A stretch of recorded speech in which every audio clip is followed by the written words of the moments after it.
Hiscox and students practice for the big day with a weather balloon. Credit Joshua Burrack, CC BYND. This article was originally published at The Conversation. The publication contributed the article to Live Science's Expert Voices Opt Insights. By all accounts, a total solar eclipse is a life-changing event. I wouldn't know, I've never seen one. Fortunately for me and millions across the US, that will change this summer. I'm not really an eclipse expert, even though I can't wait for August 21st. I'm actually a meteorologist, and a fairly specialized one at that. 6 months ago, I didn't know the difference between an umbra and penumbra. What I did know is that the sun provides energy for everything that happens on our planet, and that the daily cycle of sun rising and setting is a key component of what happens in the atmosphere, and how air circulates locally and globally. So why is someone who worries about sub-second and sub-meter scale winds interested in this astronomical scale event? Because any change in incoming sun, such as the complete blackout during a total solar eclipse, will affect the energy received by the land, and in turn the energy transferred back to the atmosphere. And because the total eclipse period is short, those changes will be small. It's both an exciting event and an interesting challenge as scientists dream. Coupled with advances in observational techniques, every eclipse offers a new chance to prove meteorological theories. This one even more so because coordination across the entire length of the continental United States almost guarantees that someone will have ideal observing conditions. We're prepping our weather balloons and weather stations to take advantage of that opportunity, to see exactly what a short blackout does to atmospheric motion. From how pollutants are formed and transported, to how plants exchange carbon using photosynthesis, to what direction the wind blows. Daytime processes are different from nighttime processes. Without energy input from the sun, the lower atmosphere slowly flips itself at night. During the day, it's warm near the ground and cooler up above. At night it's just the opposite. This stable warmer over cooler air inhibits vertical motion of the air and anything suspended in it. So pollutants can stay closer to the ground, clouds form differently, air flows faster down valleys, and at the coasts wind blows offshore instead of on. While those generalities are known, the nuances and timings aren't fully understood, and thus they are not completely predictable. That's my sphere of science, turbulence. I'm interested in the atmospheric changes in short times and small spaces that can eventually influence the larger weather most people are familiar with. The total solar eclipse is a mini-night experience, so we will use it as a natural experiment. Is a brief period without solar radiation enough to cause detectable changes in turbulence and stability, or is it the slower interactions of land and atmosphere over a whole night that are required? Well, take what we find and use it to think about normal non-eclipse conditions. The troposphere is the part of the atmosphere closest to Earth's surface, and includes the air we breathe. Credit NASA ESPOINTEXNA Educational Outreach, CC by launching a series of weather balloons before, during and after the eclipse. We will see the evolution of winds and temperatures above the Earth's surface over time. The instrument packages attached to the balloons take measurements from about 100 meters above the surface up through the lower atmosphere, troposphere and lower stratosphere, eventually reaching nearly 20 kilometers. Scientists are coordinating all across the eclipse's path, and will conduct this same experiment at several sites across the country.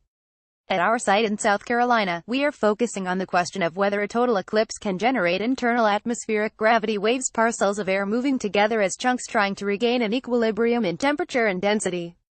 These are different from the gravitational waves that result when black holes collide.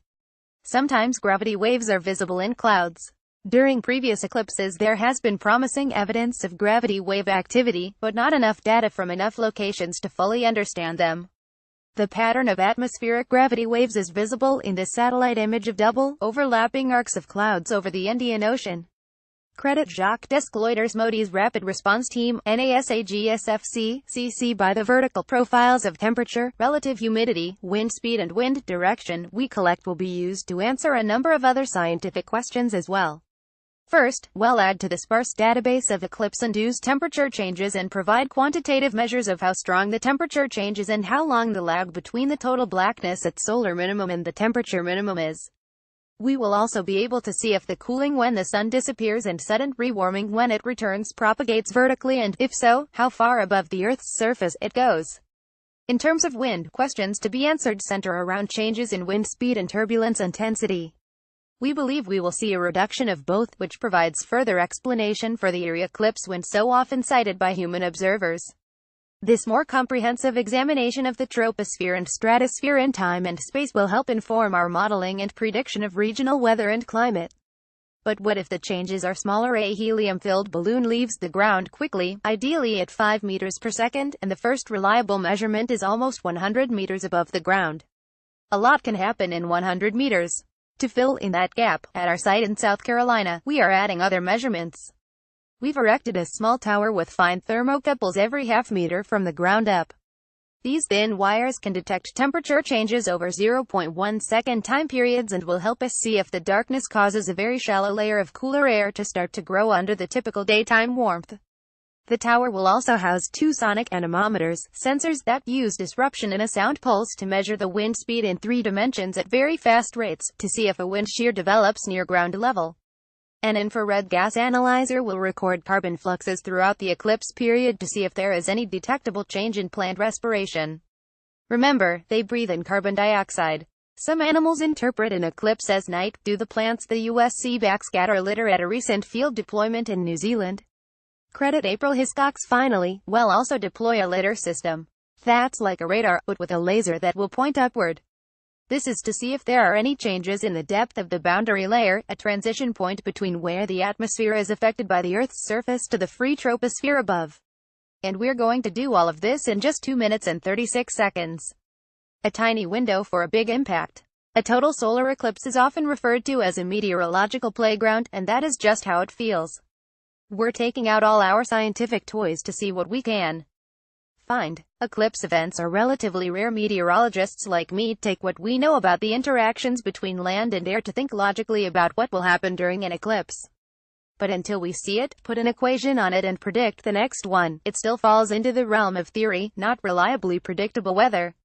I feel like a kid again. The eclipse has forced me to think about meteorology in a new and different way, just like looking at the world while hanging upside down from monkey bars. April Hiscox, Associate Professor of Geography, University of South Carolina. This article was originally published on The Conversation. Read the original article. Follow all of the expert voices, issues and debates, and become part of the discussion on Facebook, Twitter and Google. The views expressed are those of the author and do not necessarily reflect the views of the publisher. This version of the article was originally published on Live Science.